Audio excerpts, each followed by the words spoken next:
Hello. So we're just gonna go ahead and jump straight into it. And talk about life on the Cheyenne River Reservation. The houses weren't very nice. There was trash in the yard, broken cars in the driveways. The parents weren't always around. Usually one or two in jail. Meth and other drugs started to become an issue. Poverty, alcohol addiction. And not only that, but the land that they lived on was so vast. They had to walk long distances for basic essential needs sometimes. On top of all of that, for a long time, it was illegal for the Indians to practice their culture there. And from 1890 until 1990, they were prohibited from using their language. But 75% of the tribe lives in poverty. The county itself has the highest percentage of children living in the poverty in the entire U.S. So that says a lot about the poverty side and about the depression side. Suicide also runs rampant, and there's about 3 to 7 attempts per week, which is really sad. So a little bit about the Lakota culture and how it entangles itself into life on the reservation. A lot of the descendants still have the names of their ancestors. For example, the married character Genevieve Iron Lightning, I might have messed up her name, but she likes to dance and do things of that nature. CYP, the Cheyenne Youth Project, also teaches kids about their heritage and who they were. And I got to see them. I think they were building some kind of tent-looking thing. I don't want to be insensitive to their culture, but it looked like a tent.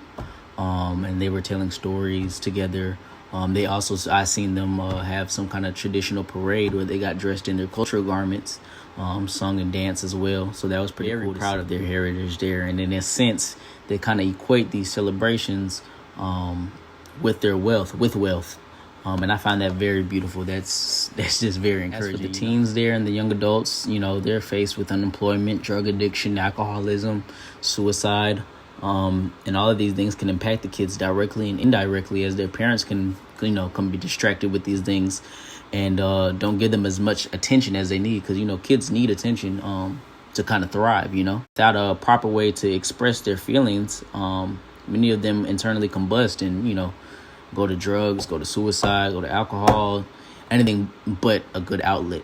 Solution to that problem was the Cheyenne River Youth Project, which is about being positive influence on the kids, for the kids that live on the Cheyenne River Reservation.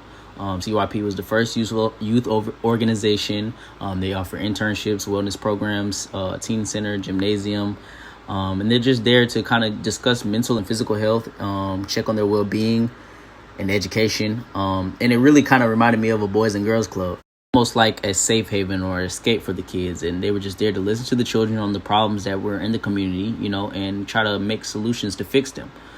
Teach them how to get good jobs and a life after high school, and just thrive in the real world.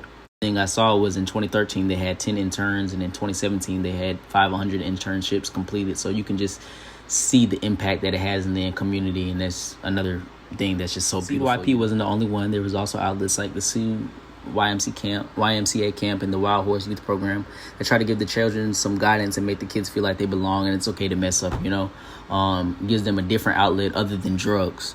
In a sense, being alone and in such poor conditions, the kids can resort to drugs. Ultimately, like I said earlier. As for my opinion on the film and the situation, I can personally relate to both films, as I have myself been through poverty and experienced it firsthand. Not only was I poor, but my family and everyone around me was poor. So that feeling of you can't get out and hopelessness, I felt that before. I grew up around drugs. I saw alcohol. I saw unemployment. I saw gun violence.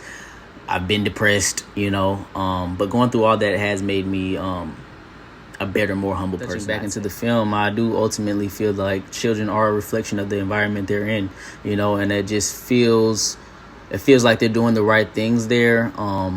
Kind of trying to make a better environment for those kids so that ultimately they do grow up and, make a better future for the reservation. I heard one girl say that she wanted to go off to college and then come back and make that a better place for her kids. You get what I'm saying? And, that'll eventually bring the reservation to what it is supposed to be, what it has the potential to be. Although they do live on a reservation, I can't help but notice, the lingering sense of hope everybody in both films seemed to have. They were both very optimistic about the current conditions. believe that generation of kids are different, and they're proud to be Lakota, and they're not afraid to speak up, and they want to change their surroundings, and they want to let the world know that they do still exist, and they are proud of their heritage, and they're proud of their people, and they're proud of who they are.